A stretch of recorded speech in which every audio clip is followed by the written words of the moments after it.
It's real easy to get this guy all hot under the collar. And elsewhere. Pyro will turn you to toast. Welcome to WatchMojo.com, and today we will explore the comic book origins of Pyro.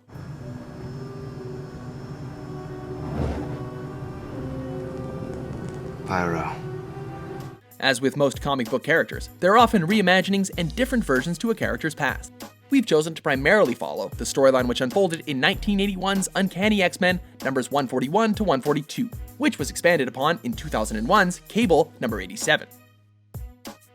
The evil mutant known as Pyro was once St. John Allardyce. Although details of his past are sketchy at best, it's universally accepted that he was Australian in origin before he began his career with the Brotherhood. Lovely sentiment, old blob. A spiffing day for an assassination. As his name implies, Pyro's mutant powers were connected with fire and flame. Although he was unable to actually create fire, he is able to control any fire within 100 yards of himself. He could even take a small flame and cause it to grow exponentially. What a talent you have there, Pyro. I can only manipulate the fire. I can't create it. Pyro became quite adept at manipulating fire, often forming massive shapes and figures from it. As he could not create fire himself, the villain often carried special equipment to create the flames he so needed to exercise his power.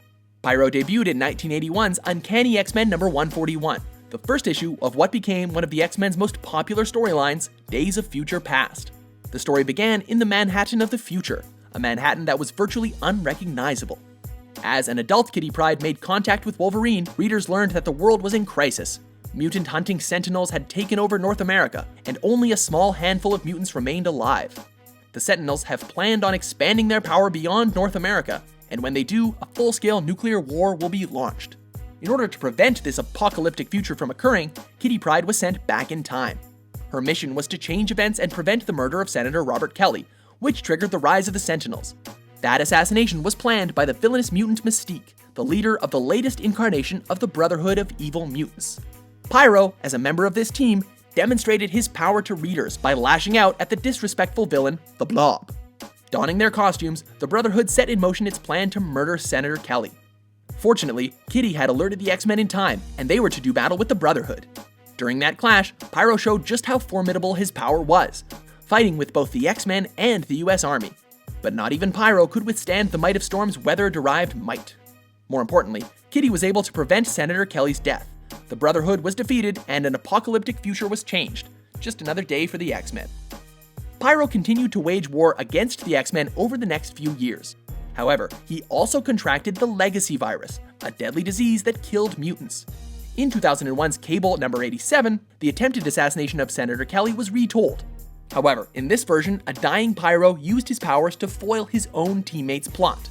With his last breath, he begged the senator to stop the hatred between humans and mutants. The villain's final act was one of sheer heroism. Characters with fire-based abilities have a visual flair that works well in other media. Pyro has been a significant presence in a number of Marvel-related projects on TV and in film.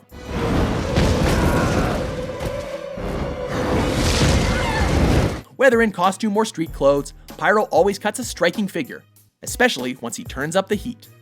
Are you a fan of Pyro? For more comic book origins, be sure to subscribe to WatchMojo.com. You're in over your head, Bobby. Maybe you should go back to school.